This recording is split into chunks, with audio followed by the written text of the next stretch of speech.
बक्सर के युवाओं में आनंद मिश्रा का मतलब क्रेज है अब की बार। धरातल पे कोई कार्य नहीं, सिर्फ मोदी जी का नाम लेके ही लोग प्रत्याशी यहाँ पे जीत रहे हैं।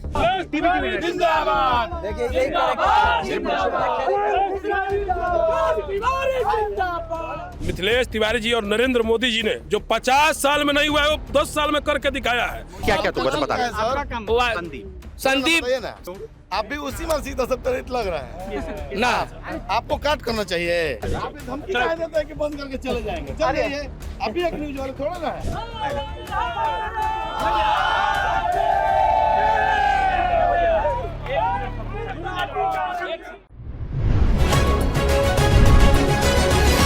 ललन टॉप चुनाव यात्रा पावर्ड बाय आईटीसी सनराइज मसाले, स्वाद बिहार का।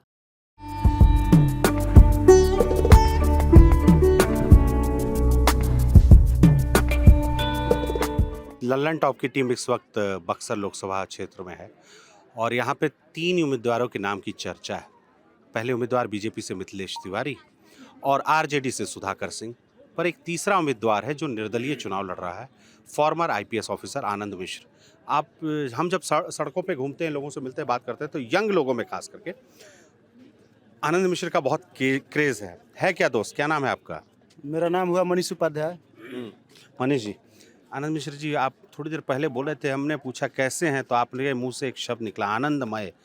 मतलब इतना अद्भुत, मतलब नशा छाया हुआ है क्या? जी, बक्सर के युवाओं में आनंद मिश्रा का मतलब क्रेज है अब की बार। इसलिए कि मतलब बीजेपी के 2 बार से यहाँ पे सांसद रहे अश्विनी चौबे, कुछ काम नहीं किए। उसके पहले सुधाकर सिंह जो खड़े हैं, उनके पिताजी थे 2009 से लेकर 2014 तक, वो भी कुछ काम नहीं किए। इसलिए हम लोग सोच रहे हैं कि अब की बार आनंद मिश्रा को दें। अब की बार आनंद मिश्रा को दें। किस आधार पर? मतलब चुनाव देने से पहले आदमी होता है ना, 10 बात सोचता है कि भाई नौकरी का मुद्दा है, हमको नौकरी नहीं लग रही, मेरे मान लो सड़क नहीं बनी है, यहाँ पे फ्लाईओवर नहीं बन रहा है, इस तरह का मुद्दा। तो फिर और क्या मुद्दा है कि जिस कारण से आप... यही मुद्दा है कि सबसे पहले तो यहाँ पर एक इटाढ़ी जो गुमटी था, वहाँ पर फ्लाईओवर बनने में 10 साल अश्विनी चौबे का कार्यकाल खत्म हुआ, लेकिन अभी तक बना नहीं। उसके बाद वहाँ गोलम्बर से जाइए तो इतना धूल उड़ता है, उधर भी वही हाल है। इधर भी हम लोग का यूनिवर्सिटी नहीं है बक्सर में भी, ना ढंग का कोई कॉलेज है। यहाँ के लड़के मैंने पढ़ने के लिए कहाँ बाहर जाते हैं, यहाँ पर कोई फैसिलिटी नहीं है। और यहाँ पर ना मेडिकल भी अच्छा नहीं है। सदर अस्पताल है, वहाँ पर मैंने बढ़िया इलाज नहीं होता है। इलाज कराने के लिए पटना बनारस जाना पड़ता है, दिल्ली जाना पड़ता है। यहाँ पे मैंने हम लोग जहाँ बैठे हैं, बस गंगा का फर्क है ना यूपी और बिहार में। उस पार यूपी हुआ उजियार, ये बक्सर हो गया। उस पर बलिया जिला है। बलिया जिला है ना, बलिया जिला है, बागी बलिया जी। बक्सर लेकिन बागी नहीं है ना, बक्सर भी बागी है। यहाँ पे 1764 में युद्ध हुआ था अंग्रेजों से, बैटल ऑफ बक्सर। हाँ, तो ये बागी तो ये भी तो हुआ बागी है बक्सर जी। लेकिन प्रचार लेकिन बागी बलिया का ही होता है। नहीं तो होता है बागी बलिया भी, बलिया से मतलब मंगल पांडे वहाँ से सबसे पहले किए थे, इसलिए होता है। दोस्त ये तो बताया कि समस्या बहुत है, समस्या है, और इन्होंने कहा कि भाई 10 साल अश्विनी चौबे जी रहे सांसद, यहाँ का काम नहीं हुआ। बहुत मतलब कि फ्लाईओवर का मामला हो, या फिर कह रहे हैं कि अस्पताल की हालत ख़राब है, पढ़ने का कोई इंस्टीट्यूट नहीं है। सच बोल रहे हैं या फिर कुछ छिपा रहे हैं? नहीं, सच बात है। सच बात। धरातल पे कोई कार्य नहीं, सिर्फ मोदी जी का नाम लेके ही लोग प्रत्याशी यहाँ पे जीत रहे हैं। अच्छा, एक बात बताओ, नाम क्या है तुम्हारा दोस्त वाला? मेरा प्रभात कुमार नाम है। प्रभात बोल रहे हो कि मोदी जी का नाम लिखा हुआ है, तो इस बार भी ऐसा ही हो जाएगा? तो मिथिलेश जी तो लड़ रहे हैं बीजेपी से। ये तो दुर्भाग्य की बात हो जाएगा बक्सर के लिए, क्योंकि इतना बढ़िया प्रत्याशी खड़ा है बक्सर में, आनंद मिश्रा आईपीएस है, उसका लॉन्ग विजन भी है आपका। जो मिथिलेश तिवारी जो खड़े हुए हैं, उनका कोई विजन ही नहीं है, बस मोदी के नाम पे वो जीत रहे हैं। तो मोदी जी बोलते हैं कि एक एक वोट मेरे लिए है, ठीक है, तो विजन भी तो उन्हीं वाला होगा। विजन तो वो दे रहे हैं ना, वो कह रहे हैं ना कि हम 2047 तक विकसित भारत की बात कर रहे हैं। तो वो तो अपना कह रहे हैं, वो अपने एरिया से मतलब पीएम के पद से वो कर रहे हैं, लेकिन लोकल मुद्दा जो है वो भी तो एक मतलब मुद्दा है ही। मान चलिए आप देश की बात करें, राष्ट्रवाद की, जैसे हम लोग कोई मतलब एजुकेशन लेते हैं, कोई मैथ का मतलब तैयारी कर रहे हैं, पहले बेसिक मजबूत करते हैं, तब जाकर हम लोग मतलब जो एडवांस मैथ होता है उसको पढ़ते हैं। आप लोकल मुद्दा सही नहीं कीजिएगा, सीधा आप देश की बातें कीजिएगा, ऐसे थोड़े होता है। देश का विकास भी बेसिक पहले विकास होगा तब ना। आज भी हम लोग गरीबी से जो जूझ रहे हैं, घर कपड़ा मकान स्वास्थ्य शिक्षा यही सबसे जूझ रहे हैं। बिहार अभी भी पिछड़ा है, सिर्फ जातिवाद और शिक्षा अगर हो तो जातिवाद खत्म हो जाएगा। शिक्षा हो तो जातिवाद खत्म हो जाएगा। जी, पर नेता लोग तो मंच से इशारे में बोलते हैं कि हाँ, ब्राह्मणों के भी वोट काटने के लिए लड़ाई चल रही है। अभी हिमंता बिश्वा शर्मा आए थे, वो इशारे में बोल रहे थे कि हमारे कैंडिडेट को हराने के लिए प्लानिंग की गई, आनंद मिश्रा को उतार के। अच्छा देखिए, यहाँ पे आपको प्रत्याशी जो मिलेगा वो भी तो ब्राह्मण कास्ट का है, ये तो जातिवादी एक तरफ से हुआ। और अगर जातिवाद खत्म हो रहा है तो आप ब्राह्मण क्यों उतारे हैं, दूसरा भी उतार। आनंद मिश्रा जाति के नाम पर चुनाव लड़ रहे हैं। आनंद मिश्रा तो ये नहीं कह रहे हैं, हम ये कह रहे हैं ना कि आनंद मिश्रा ये बात नहीं कह रहे हैं। ये बात जिनके राज्य में वो आईपीएस ऑफिसर थे, एक समय पे जो उनके बॉस थे, उन्होंने मंच से बोला कि भाई आनंद मिश्रा जो चुनाव लड़ रहे हैं वो कुल मिला के कांग्रेस और आरजेडी का साठगांठ कर बैठे हैं, क्योंकि उनका मकसद है कि हमारे कैंडिडेट मिथिलेश तिवारी को हराएं और सुधाकर सिंह जीत जाए आरजेडी वाले। ऐसा कोई बात नहीं है, ये सब झूठ बोल के गए हैं। झूठ बोल के गए हैं ना। ऐसा कोई आनंद मिश्रा किसी से सेटिंग नहीं है, वो जनता से सेटिंग किए हैं। दोस्त नाम क्या है आपका? नीरज राय। नीरज भाई, ये लोग तो बोले कि आनंद मिश्रा जी में उम्मीद दिखती है, मिथिलेश जी में कम उम्मीद दिख रही है, पर प्रत्याशी सिर्फ दो नहीं है, सुधाकर सिंह जी भी तो प्रत्याशी हैं, तो उनका क्या लगता है? कुछ नहीं है उनका सर, एकदम हवा ही नहीं? नहीं है। हवा ही नहीं? नहीं सर। क्यों? यहाँ हर लोग जिससे भी पूछेगा युवाओं में आनंद मिश्रा ही हैं। एकदम। हाँ सर। अच्छा, 4 तारीख को तो कितनी उम्मीद, अगर युवाओं में इतनी बड़ी लहर है तो कितने वोट से वो सीट निकालेंगे? वोटों की क्या है सर, जितना होगा उतना, लेकिन वो निकाल रहे हैं इस बार निकाल रहे हैं वो सीट निकाल रहे हैं? हाँ, ये पक्का? हाँ सर। तो इस बार मतलब कि आनंद मिश्रा जी का बहुत सुपर लहर है, पर हम गांव में जाते हैं तो लहर नहीं दिखती। काहे ऐसा है? हम बक्सर शहर में बैठे हैं इस घाट पे, तो इस कारण से है क्या ऐसा? नहीं नहीं, ये कोई बात नहीं है, गाँव में भी लहर है सर। गांव में भी लहर हाँ। है, तो हमको तो हर गांव में लहर नहीं दिखी। किस गाँव में बताइए सर, किस गाँव में नहीं दिखी आपको? अच्छा, वहाँ जाना है क्या प्रचार करने? नहीं, प्रचार हम कार्यकर्ता लगते हैं, पढ़ने वाले हैं सर। कार्यकर्ता तुम्हारा तो लग ये नहीं रहे हैं। SGVN वाला जो विवाद हुआ कौन सा है? चौसा? हाँ सर। हाँ, हम तो गए थे, तो वहाँ क्या दिख रहा है आपको? जो दिखा हमने आपको बताया। पहले से आनंद मिश्रा था क्या वहाँ? ये मैं देखिए, मैं तो किसी पार्टी का नहीं हूँ, मैं एक बात कह रहा हूँ आपके कि ये अगर आप लोग सब कोई बोल रहे हैं आनंद मिश्रा, तो आप जब जाते हैं गाँवों में तो वो चीज़ नहीं दिखता जितना आप यहाँ स्थापित करने की कोशिश कर रहे हैं कि लहर है। भाजपा की लहर दिख रही है आपको? मैं लहर तुम बताओगे दोस्त, मुझे क्या दिखेगी? मुझे नहीं देखनी लहर। लहर नहीं हो दिख रही सकता है। है कि आप युवाओं के पास नहीं गए हो, आप युवाओं के पास नहीं गए हो, शिक्षित लोगों के पास आप नहीं गए हैं। जब आप शिक्षित लोगों के पास जाएंगे सर, वहाँ जाके आप देखेंगे तो पढ़े लिखे लोग हैं, पढ़े लिखे युवा हो या बुजुर्ग भी हो, तो उनके अंदर ये चीज़ है कि पहली बार इस तरह का प्रत्याशी आया है। देखिए, बक्सर के इतिहास में पहली बार है सर कि इतना अच्छा कोई प्रत्याशी हमको मिला है, और इस प्रत्याशी को हम बिना जिताए भेज दें तो ये तो अन्याय होगा। ये बक्सर की जनता, बक्सर की जो जनता है इतने दिन से देख रही है। देखिए, मोदी जी का यहाँ पे हर समय जो है सांसद कोई ना कोई रहे, मंत्री भी रहे, लेकिन जो विकास होना चाहिए बक्सर का, जिस लेवल का विकास होना चाहिए, अयोध्या से कम नहीं है, बनारस से कम नहीं है, बल्कि उससे बढ़ के है, फिर भी यहाँ विकास क्यों नहीं हुआ? देखिए, यहाँ के लोकल लीडरशिप को आप अगर आगे नहीं बढ़ाइएगा तो कैसे होगा? 2047 का जो मोदी जी का विजन है, एक विकसित भारत का विजन है, उसमें हमारा विकसित बक्सर भी तो होना चाहिए। बिना बक्सर का विकास किए अगर आप बिहार का विकास करना चाहते हैं, भारत का विकास करना चाहते हैं, तो पूर्ण विकास कैसे हुआ? शरीर का एक अंग आपका मजबूत नहीं है, बाकी बॉडी सॉडी आपने अच्छी बना रखी है, तो बिना उसके विकास। बॉडी शॉडी आपके कैंडिडेट आनंद मिश्रा जी की बहुत अच्छी है। बिल्कुल, सब कुछ अच्छे, उनका व्यक्तित्व अच्छा है, उनकी बात आप सुनेंगे, किसी की बुराई नहीं करते। वो बोलते हैं कि हमें अपना काम करना है, जो लोगों ने किया वो किया, आगे हम करेंगे। हम चुनाव जीते या हारे, हम यहीं रहेंगे और हम विकास करेंगे। आप देखिए, अश्विनी चौबे बाबा यहाँ टिकट नहीं मिला, नहीं मिल घोषणा। एक सच बात बताइए, आप में से क्या जितने लोग अभी आनंद मिश्र के जो समर्थन में बोल रहे हैं, आप लोगों ने पिछली बार किसके लिए वोट किया? भाजपा के लिए वोट किया। आप भाजपा के लिए वोटर थे? हाँ, अश्विनी बाबा के लिए। अश्विनी बाबा के लिए किया था, पर बाबा का टिकट क्यों कट गया इस बार? वो जैसा दिख रहा है वो कट गया, ये तो हम लोग देखिए सर, यज्ञ कराने से हो जाएगा सर। क्या यज्ञ कराने से हो जाएगा? क्या कौन सा यज्ञ हुआ भाई? अहिरौली में बहुत बड़ा यज्ञ कराए थे, अहिरौली में बहुत बड़ा यज्ञ कराए थे। देखिए, सबसे बड़ा यहाँ शिक्षा और स्वास्थ्य की बड़ी कमी है। अगर यहाँ के पूर्व प्रत्याशी जो थे, यहाँ आते हैं, एक मिनट इधर आ जाते हैं। आइए दोस्त, नाम क्या है आपका? अजीत पांडे। अजीत जी, जी ये लोग तो बोल दिए एकदम, अब उधर उस खेमा से हम बात करके आए हैं, जी जी नतीजे साफ हैं, जी 80% मत आनंद मिश्र जी के फेवर में, ऐसा ही है क्या? जी हाँ। हम तो आनंद में देखना चाहते हैं। भाई साहब यहाँ मतलब अगर कुछ भी हो, हम खाली बस आनंद में देखना चाहते हैं, बक्सर में आनंदमय हो। आनंदमय हो जी। कैंडिडेट भी आनंदमय हो कि सिर्फ आप आनंदमय? नहीं, अब आप समझ सकते हैं, इशारा से, बस इशारा बहुत है। सारा बहुत है जी, इशारा कर दिया, आप बाकी समझिए। हाँ, लेकिन मिथिलेश तिवारी जी के जो समर्थक है, आप में से कोई है बीजेपी भाजपा का समर्थक कोई है? क्या नहीं, अच्छा। पूरे भाजपा का वोट है, बोले समर्थक कोई भी अच्छा हो। ठीक है, आपके पास भी आएंगे क्योंकि आप भाजपा के समर्थक हैं। आपने कहा आनंदमय है, जी जी। तो आनंदमय सिर्फ शहरों में है? मैंने उन्होंने कहा कि नहीं, गांव में नहीं, गांव में आप लहर कहीं किसी और की कैसे देखा गांव है? में भी है, गाँव में मैंने भी। देखा है जी। डुमरांव की तरफ भी देखा है, डुमरांव की तरफ हाँ, भी देखा। चक्की में भी देखा है, नियाजीपुर भी देखा है जी, हर जगह आनंद में है। अच्छा, ऐसा क्यों होता है कि हम लोग जब चुनावी रैली कवर करने आते हैं तो उस समय आप लोग बताते हैं कि जी काम पे वोट देंगे, और जब चुनाव के नतीजे आते हैं तो बताए जी मोदी जी का चेहरा पिछली बार देख लिया था? यही तो भूल है, यही भूल है, यही तो भूल है कि चेहरा देख के हम लोग भूल जाते हैं। भूल जाते हैं आज रोटी खाए, कल भूल गए कि रोटी खाए थे कि दाल खाए थे, बस यही फर्क है। आदमी चेहरा पे जाइएगा तो वो विकास होने वाला नहीं है। चेहरा जाएगा विकास होने। दोस्त इधर आना, आपने अपना नाम बताना। राहुल उपाध्याय। राहुल उपाध्याय। देखो यार, मैं किसी एक पार्टी को डिफेंड नहीं कर सकता, ठीक है? अब तुम बताओ, ये तो ये बोल रहे हैं कि भाई सब कुछ आनंदमय है, रोटी, क्या रोटी वाला क्या था आपका डायलॉग? मैं बोला आज रोटी खाएंगे, कल भूल जाएंगे कि दाल खाए थे कि रोटी खाए थे। जी, तो क्या कोई आनंदमय नहीं है। बीजेपी जीत रहा है। आनंद मिश्रा का 5 से 10 हजार वोट आएगा। और जो जितने लोग बोल रहे हैं वो सब केवल बोल रहे हैं वोट मारेंगे बीजेपी को। यार, ये तो आप लोग की पोल खोल रहा है।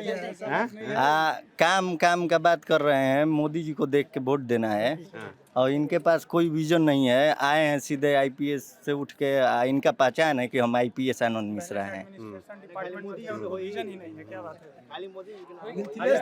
हाँ, मोदी ने जी के नाम पर ना तो मैं तीनों प्रत्याशी से मिला। हाँ। एक युवा हूँ। अच्छा दोस्त, अपना नाम बताइए। शिव। अब शिव द्विवेदी। और पहली चीज, आप सौरभ द्विवेदी भैया को मेरा प्रणाम कहिएगा कि इस गोदी पत्रकारिता के दौर में एक निष्पक्ष पत्रकारिता का जोर पकड़े हुए हैं। ये अच्छी बात है।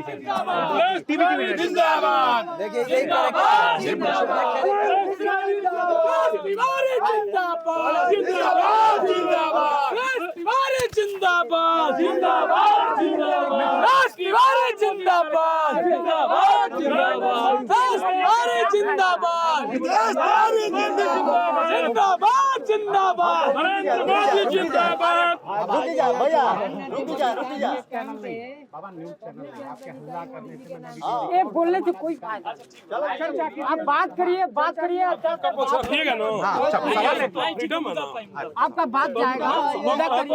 पक्ष रखिएगा ना, शाम से रजिस्ट्रेशन कोई किया है जी, प्लांट बना है, 4 लाइन बना है सबसे। सर, बात करने से होगा ना, हल्ला गुला देखिए, चर्चा कर, सामाजिक फैला रहे हैं। ठीक। शांति से, बड़ी विनम्रता के साथ। नहीं है। कहाँ सौरभ जी? ये लोग हल्ला पूछ रहे हैं आपसे। अच्छा ठीक है भैया, हल्ला करना है। बढ़िया से बात आप अपना, आपके पास भी आएंगे, सबके पास आएंगे, ठीक है? ठीक। हाँ, कहाँ गए शिव? एक मिनट शिव, एक मिनट, आपसे बात हो रही थी। आप तो आप बता रहे थे कि आपने तीनों प्रत्याशी से मुलाकात की, क्या फीडबैक मिला प्रत्याशियों से बात करके? सीधे बात, एक युवा हूँ, वोटर हूँ, तो सवाल ये था कि आप बक्सर को लेके आपका विजन क्या है? सुधाकर से जी से मिला, उन्होंने बताया कि विकास होगा। किसानों को लेके उन्होंने ज़्यादा फोकस किया कि जो यहाँ पे किसानों को लेके अभी जो चौसा प्लांट वाला कांड हुआ था उस पर उन्होंने ज़्यादा फोकस किया कि मतलब। फिर उसके बाद मिथिलेश जी से मिला, उनका सीधे और स्पष्ट तौर पे कहना था कि मोदी जी विकास करेंगे या फिर मोदी जी के नाम पे भी विकास होगा। आनंद मिश्रा से भी मिला, वो बक्सर का जर्रे मतलब पत्ता पत्ता खोल दिया कि किस क्षेत्र में कैसे करेंगे, क्या करेंगे और कैसे करेंगे। तो जो एक बढ़िया लीडर होता है ना, वो दूसरे के कंधे पे अपनी बंदूक नहीं चलाता, वो खुद हर चीज़ों को जानता है। हॉस्पिटल बनेगा तो कैसे बनेगा, खेल का मैदान बनेगा तो कैसे बनेगा, और बक्सर एजुकेशन हब कैसे बनेगा, वो उस आदमी के पास पूरा एकदम ब्लूप्रिंट तैयार कर रखा है। तो वो आदमी केवल हवा बनाने नहीं आया है, वो सही मायने में यहाँ पे काम करने आया है। अच्छा, आप आप आए पीछे से, हम लोग चर्चा कर रहे थे, इस बीच में आपको लगता है कहीं से खबर लग गई कि चर्चा हो रही है? अरे भाई हम लोग जनप्रतिनिधि 4 लाख जनता का हम प्रतिनिधि है इस जिला के। 4 लाख जनता का हम प्रतिनिधि है। ब्लॉक अच्छा, आप भाजपा पार्टी से सीधे तौर पार्टी से नहीं है, ब्लॉक प्रमुख प्रतिनिधि है ब्रह्मपुर के और त्रिस्तरीय पंचायती राज के हम लोग यहाँ जिला के। हमारा ठीक है, समझ गए। बोलिए। इनका ये बोल रहे थे कि बक्सर हम गए तीनों का प्रत्याशी के पास, तो मिथिलेश जी ने हमको बोला विकास होगा, वो भी मोदी जी के नाम पर। फिर हम एक कैंडिडेट के पास गए जो आनंद मिश्र जी हैं, वो बोले ब्लूप्रिंट दिए सब कुछ का कि हमको इस क्षेत्र में ये विकास करना है, इस क्षेत्र में वो काम करना है। तो ऐसा ब्लूप्रिंट कोई मिथिलेश तिवारी जी की यहाँ बीजेपी कुछ दी है? मिथिलेश तिवारी जी और नरेंद्र मोदी जी ने जो 50 साल में नहीं हुआ है वो 10 साल में करके दिखाया है। आज हम लोग पटना जाते थे तो यहाँ से 5 घंटा लगता था समय, आज हम लोग 2 घंटा में इस 4 लाइन से जो सड़क बनी है NH84 की 4 लाइन के रूप में हम लोग 2 घंटा में पटना पहुंच जाते हैं। आज बक्सर जिला में मेडिकल कॉलेज नहीं था, डुमराव में LNT कंपनी को टेंडर है, मेडिकल कॉलेज अश्विनी चौबे जी ने दिया है, नरेंद्र मोदी ने दिया है और मेडिकल कॉलेज बन रहा है। देश में सबसे अधिक किसी जिला में विकास हुआ है तो 12,000 करोड़ की परियोजना चौसा पावर प्लांट यहाँ लगा है। कहीं भी देश में इतनी बड़ी परियोजना नहीं है। 20,000 लोगों को प्रत्यक्ष और अप्रत्यक्ष रूप से रोजगार मिल रहा है। आप उसी परियोजना की बात कर रहे हैं जो यूपीए सरकार में सोची गई थी? यूपीए सरकार ने उसको ठंडा बस्ता में डाल दिया था। यूपीए सरकार ने इम्प्लीमेंटेशन किया मोदी जी ने, इम्प्लीमेंटेशन किया मोदी जी ने। 2000 मोदी जी को कहेंगे वो परियोजना रद्द हो गई। आ रहे आराम से उसको काउंटर करने के लिए आपके पास आए थे ना? आराम से बड़ी विनम्रता के साथ बातें रखो। अच्छी रखिए ना। धमकी क्या देते हैं कि बंद करके चले जाएंगे? चलिए, अभी एक न्यूज वाले थोड़ा ना है। ठीक, हाँ, ये तानाशाही है, ये तानाशाही है, ये तानाशाही है सर, ये तानाशाही है सर। अच्छा देखिए, उस परियोजना पे हम आ रहे थे क्योंकि हम उस गांव गए, ठीक है। तो आपने कहा कि मोदी जी ने उस परियोजना की शुरुआत की, वो ठप पड़ा था और उसको जिंदा करने का काम किया। 2019 में शिलान्यास हुआ था। जी बिल्कुल। डिलीवरी का डेट क्या था उसका, कब तय था? इलेक्शन के 4 दिन पहले शिलान्यास मोदी जी के द्वारा किया गया और आज परियोजना लगभग 99% कंप्लीट हो चुकी है। लेकिन वहां पे सुधाकर सिंह जी अव्यवस्था पैदा कर रहे हैं, मुखौटा बना करके किसानों को, गुंडों को लगा करके यूनियनबाजी करा रहे हैं, गुंडाबाजी के आरोपी हैं। चावल घोटाला बिहार में करने का सुप्रीम कोर्ट से बेल पर है तो सुधाकर सिंह है, इसलिए वो घोटालेबाज है। आज माफिया है, एक भाई लड़ता है, एक भाई MLC लड़ता है, पुनीत सिंह MLC लड़ते हैं, जगता बाबू MP लड़ते हैं, सुधाकर सिंह MLA लड़ते हैं। परिवारवादी लोग हैं और माफिया लोग हैं। उनका कई BEd कॉलेज है, कई आपको हम उनका पूरा जानते हैं ना। चावल घोटाला सबसे अधिक बिहार में कहीं FCI का हुआ है SFC से, तो जो चावल खरीदने का था वो उनका टेंडर था और उन्हीं ने घोटाला किया और बेल पर है सुप्रीम कोर्ट से। अच्छा, इतना कुछ आप दूसरे कैंडिडेट के बारे में बोले, अपना कैंडिडेट के बारे में कुछ नहीं बताया। हमारा बात साफ है, सुनिए, हमारा कैंडिडेट आज देश में नंबर एशिया में फर्स्ट विधायक जहां थे वहां चुने गए थे विकास के मामले में, तो उस व्यक्ति का नाम है मिथिलेश तिवारी। यदि आपको रामघाट, सीताघाट और बैंकुट धाम बनाने का काम बिहार में किया है, बिहार में क्रिकेट को मान्यता दिलाने का काम किया है, उस व्यक्ति का नाम है विकास पुरुष मिथिलेश तिवारी। और मिथिलेश तिवारी ही इस बक्सर के लिए मिथिलेश है। रामवर्ष में राजा जनक का भी नाम मिथिलेश था और मिथिलेश तिवारी का नाम भी मिथिलेश है। वही बक्सर का कल्याण कर सकते हैं। और जो 50,000 करोड़ किया जो योजना बिहार में नरेंद्र मोदी जी ने दिया है, उन जनता यहाँ की उनको मजदूरी देगी और 4 लाख वोटों से जीतेंगे, ये आप लिख के रख लीजिए हमसे। ठीक है। अच्छा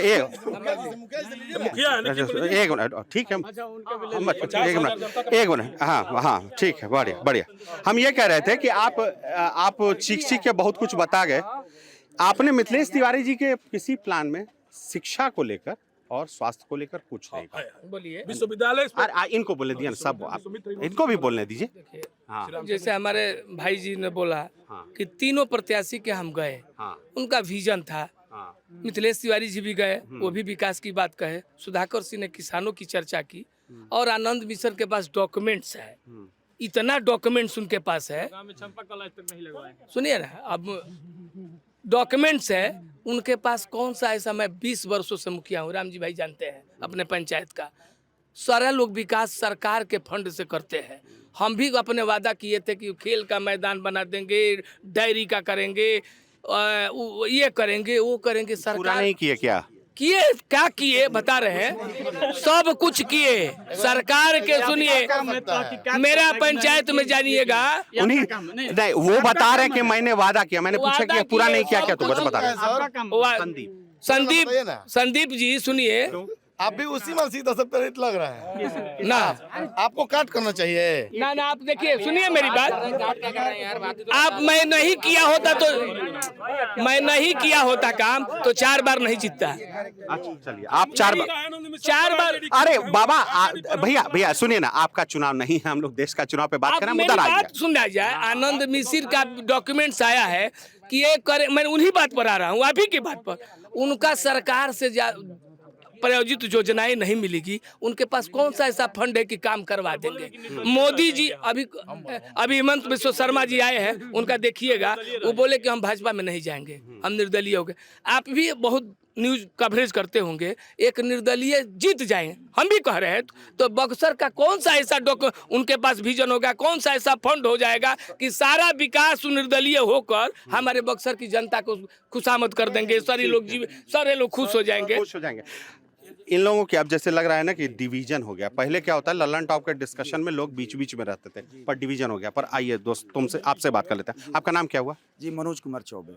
मनोज जी, इन्होंने कहा कि उनके पास ऐसा कौन सा विजन डॉक्यूमेंट है, आपको किसके फेवर में है? देखिए, मैं जो आनंद मिश्रा का जो व्यक्तित्व है, मैं पिछली बार मैं अश्वनी बाबा को मैं वोट दिया था, मैं भी मोदी जी को वोट दिया था, लेकिन बक्सर को पहली बार एक ऐसा व्यक्तित्व मिला है जो चरित्रवान भी है, विद्वान भी है, ईमानदार भी है। आज छोड़िए ना, देखिए इन लोगों को बस यही। अब हेलो अब देखिए, अरे भाई, अरे बोलने दो ना भाई, मैं बोलने दीजिए। आप समझ रहे हैं छटपटाहट क्यों है? बोले दिए ना, इतना बढ़िया बोले लोग 5-7 में, बोले दिए ना। तो देखिए सर, बक्सर सर योग्य प्रत्याशी के पीछे खड़ा है, किसी पार्टी के पीछे खड़ा नहीं है सर। देखिए जो भी यूथ हैं, वो उनको एक आशा की किरण दिख रही है आनंद मिश्रा में। देखिए, आनंद मिश्रा सर एमपी मटेरियल नहीं है। आनंद मिश्रा एक क्रांति है, आनंद मिश्रा एक विचारधारा है। देखिए, आनंद मिश्रा के लिए पॉलिटिकल प्लेटफॉर्म एक माध्यम हो सकता है। आनंद मिश्रा यहाँ राजनीति करने नहीं आए हैं। चुनाव लड़ रहे हैं तो राजनीति करने कैसे नहीं आए हैं? हाँ, बता रहा हूँ सर। देखिए, आनंद मिश्रा वहाँ पे एक सोशल प्लेटफॉर्म पे थे, वहाँ सेवा कर रहे थे। जब सेवा कर रहे थे तो उनको लगा कि यार मैं तो बहुत छोटे प्लेटफॉर्म पे हूँ। वो वहाँ पे अपनी मौसी की सेवा कर रहे थे, ईमानदारी से सेवा किए। 143 इनकाउंटर उनका, और रियल टाइम सिंघम के नाम से जाने जाते हैं। अरे भाई शांत रहिए ना, गजब हाल है भाई। अरे गजब हाल। देखिए ये कैरेक्टर है इनका। ये सर देखिए, ये लोग पॉलिटिशियन है सर, हम लोग पॉलिटिशियन नहीं, हम लोग वोटर हैं, समझ गए ना।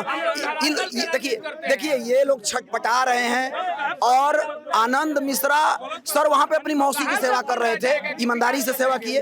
उनको लगा। एक मिनट, दादा नमस्कार।